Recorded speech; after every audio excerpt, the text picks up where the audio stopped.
నిన్న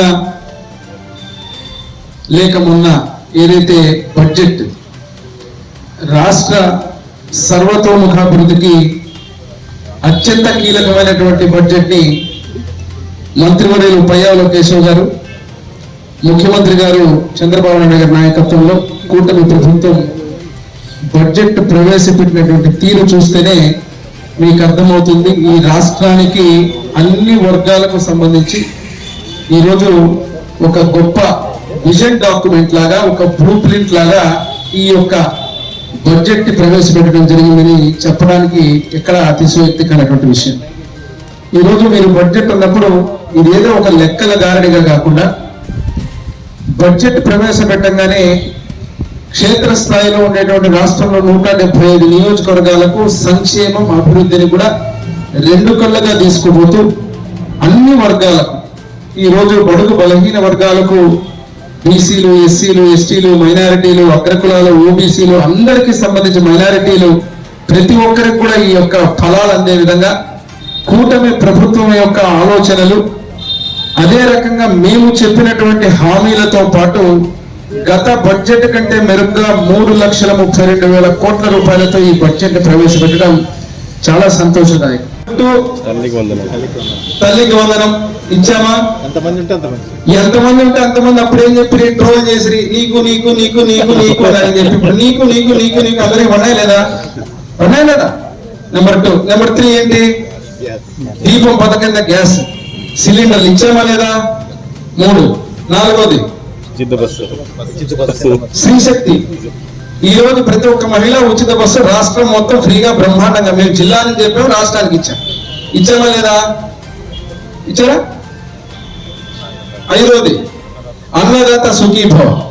అన్నదాత సుఖీభవ ఈరోజు 20,000 అన్నాము. ఇచ్చిన మాట ప్రకారం కేంద్ర రాష్ట్ర ప్రభుత్వాలు సంయుక్తంగా అన్నదాత సుఖీభవ రైతులకు ఇచ్చామంటే మేము గెలిచిన తర్వాత 19 నెలల పాలనలో చెప్పిన సూపర్ 6 లో 5 దాదాపుగా పూర్తి చేసి 90% ఇచ్చామని చెప్తున్నాం.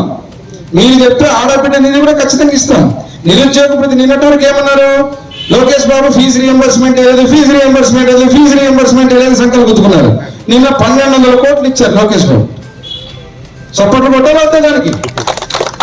మరి నిన్న అదే రకంగా ఈ రకంగా ఏదైతే ఉందో మీరు హామీల గురించి మాట్లాడితే 3,000 పెన్షన్ ఇవ్వడానికి 5 ఏళ్ళు సమయం తీసుకున్న వైసీపీ పార్టీ, 250 పెంచేకి 5 ఏళ్ళు పల్టీలు కొట్టిన వైసీపీ పార్టీ, ఈ రోజు మీరు మా చిత్తశుద్ధి గురించి మా ప్రభుత్వం గురించి అడిగితే ప్రజలకు బాగా తెలుసు ఎవరెవరు ఏమేమి చేస్తున్నారు, ఏమేమి ఇస్తున్నారో సక్రమంగా ఇస్తూ ప్రతి నెల మీలాగా పరదాల చాటును తిరగడం వల్ల మేము నాయకులు.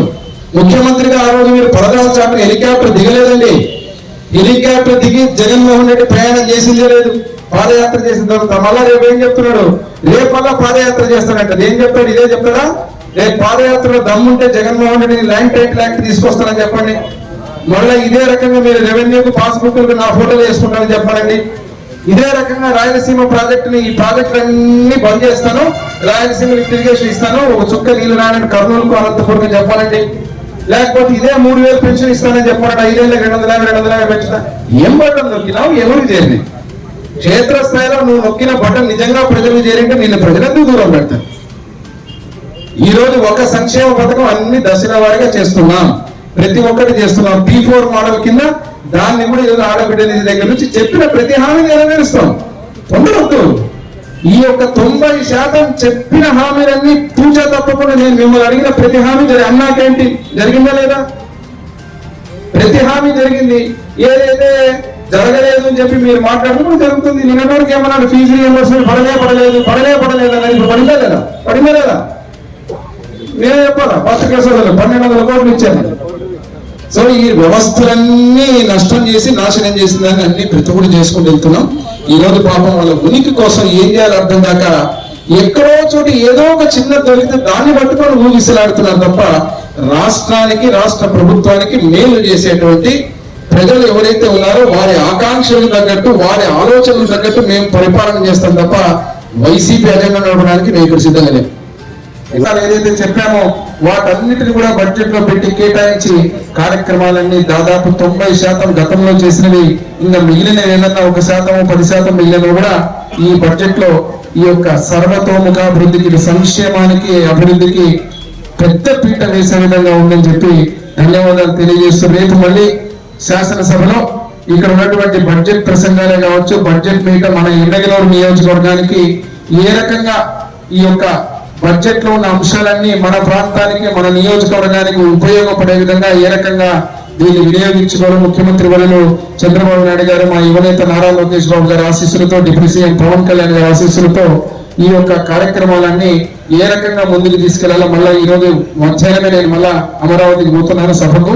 దానికి తగ్గట్టుగా ఆ ఏర్పాట్లతో పాటు ఈ శాసనసభలో ఖచ్చితంగా ప్రజలు ఏదైతే ఇక్కడ ఎమ్మెగనూరు నుంచి ప్రజల ఆశీర్వాదంతో నన్ను గెలిపించి విశ్వసించి పంపారో ఆ సభలో ప్రజల యొక్క సమస్యలు గాని, ప్రజల యొక్క ఆకాంక్షలు గాని, ఇక్కడ మా ఎమ్మెగనూరు ప్రాంత ప్రజల యొక్క రైతులు కావచ్చు, యువకులు కావచ్చు, మహిళలు కావచ్చు, ప్రతి బడుగు బలహీన వర్గాలు, ఎస్సీ ఎస్టీ మైనారిటీలకు సంబంధించిన అందరి ఆకాంక్షలను కూడా ఎమ్మెగనూరు గొంతుకుగా నేను వినిపించి ఆ సభలో కూడా ఎమ్మెగనూరు యొక్క నియోజకవర్గ అవసరాలను గాని, వారి అభివృద్ధి సంక్షేమాన్ని గాని ముందుకు తీసుకొని తెలియజేస్తూ మరొక్కసారి ఇంత గొప్ప బడ్జెట్ ని ప్రవేశపెట్టి ఈ రోజు చరిత్రలో నిలిచిపోయినటువంటి మా ముఖ్యమంత్రి నారా చంద్రబాబు నాయుడు గారు ధన్యవాదాలు తెలియజేస్తూ సెలవు తీసుకుంటున్నాను.